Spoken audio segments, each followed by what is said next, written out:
कि आज भारत में एमएसएमई क्षेत्र की बात कर रहा हूं, अगर चीन से हमारा इंपोर्ट बंद हो जाए, आपको बहुत ऐसी बात बताने जा रहा हूं जो शायद जो हमें देख रहे हैं और जो एमएसएमई क्षेत्र से आते हैं वो इस बात से एग्री करेंगे।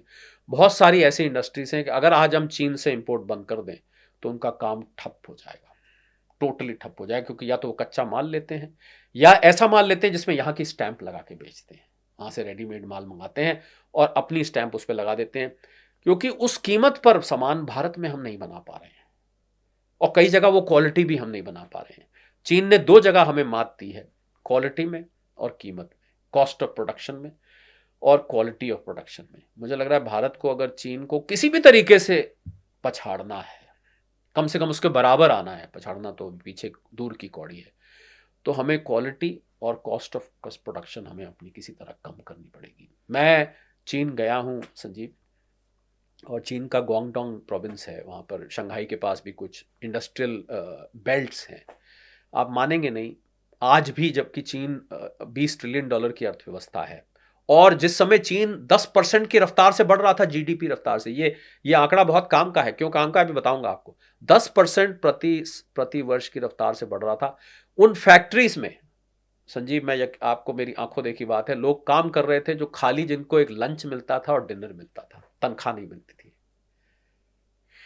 सिर्फ खाना मिलता था और इसके अलावा कुछ नहीं मिलता था। उनको रहने के लिए बैरक दे देते थे जहां पर होलसेल में डॉर्मेट्री की तरह वो सब सोते थे। तो 10% जब जीडीपी बढ़ रही थी, तो जो लोग मेरे से सवाल करते हैं संजीव, हालांकि थोड़ा सा विषयांतर आपकी इजाजत से मैं हो रहा हूं, पर इससे इससे इससे सुनना चाहेंगे, इससे बिल्कुल वास्ता है इस बात से, जनहित की बात है कि 8.2% जब हमारी जीडीपी आई तो सवाल ये उठा संजीव कि इसका फायदा पंक्ति में खड़े आखिरी व्यक्ति तक क्यों नहीं पहुंच रहा और कब पहुंचेगा। क्योंकि बहुत सारे लोग कहते हैं भाई सिकंदर ने पोरस से की थी लड़ाई तो मैं क्या करूं, बढ़ती रही 8% जीडीपी, भैया हमारी तो तनख्वाह उतनी की उतनी है, हमारी तो कमाई उतनी की उतनी है, हमारी तो बैंक बैलेंस भी नहीं बढ़ा है। हो रहे होंगे अडानी अंबानी साहब अमीर बन रहे होंगे वगैरह वगैरह, आपने ये नैरेटिव खूब सुना होगा और संसद में भी, संसद से बाहर भी आपको सुनाई देता है। कंसिस्टेंटली जब कोई देश लगातार तेज रफ्तार से बढ़ता है, बहुत समय तक बढ़ता है, तो चीन जैसा देश जो कि 3 दशक तक ग्रो करता रहा, वहां भी आज खाली लंच और डिनर मिलने वाले वर्कर्स काम करते रहे। तो इसका अर्थ ये हुआ, मैं कहना ये चाह रहा था कि भारत को भी लगातार बहुत तेज रफ्तार से बढ़ना पड़ेगा अगर हम चाहते हैं कि समाज के हर वर्ग को वो तरक्की उन तक पहुंच सके। तो चीन को अगर मात देना है तो हमें अभी बहुत लंबा रास्ता तय करना पड़ेगा, कुल मिला के, अगर आपके सवाल का मैं जवाब। डॉक्टर शरद कोहली, तो क्या हमारे जो हिंदुस्तान के इतने बड़े बड़े धुरंधर अर्थशास्त्री हैं, रणनीतिकार हैं, इनको ये चीज नहीं पता जो आपको पता है? नहीं, उनको बिल्कुल मालूम है, पर हमारा देश इतना विस्तृत है संजीव, इतना बड़ा देश है और इतना फैला हुआ देश है और इतनी विविधताओं से भरा हुआ देश है कि मुझे लग रहा है यहाँ कोई भी स्कीम का फायदा, कोई भी कार्यक्रम का फायदा पहुंचते पहुंचते बहुत समय लग जाता है। अब तो डीबीटी वगैरह है तो लोगों के खातों में सीधा पैसा पहुंच जाता है, पर आर्थिक उन्नति जो है वो मुझे लगता है हमारा कुछ कल्चर भी ऐसा है। और आपको मैं थोड़ी सी कड़वी बात बोलने जा रहा हूँ, किसी को मैं डिमीन नहीं करना चाहता, किसी को डिसरिस्पेक्ट नहीं किया।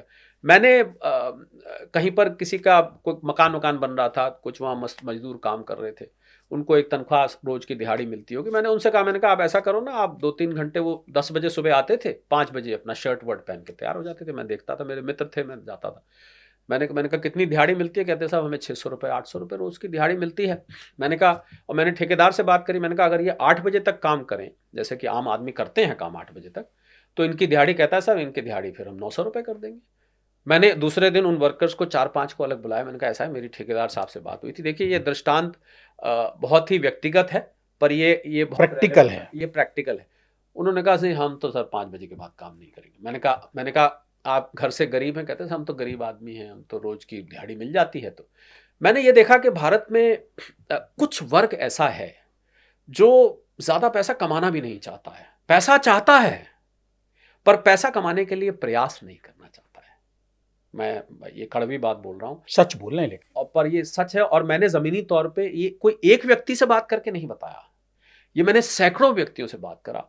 वो अपने आप में कंटेंट है, हालांकि उनको पैसे की सख्त जरूरत है, अपने आप को गरीब दिन में 2 बार बोल देते होंगे, पर जब पैसा कमाने के मौके आते हैं और मेहनत करने के मौके आते हैं, तो मैंने देखा कि वो थोड़ा पीछे हट जाते हैं।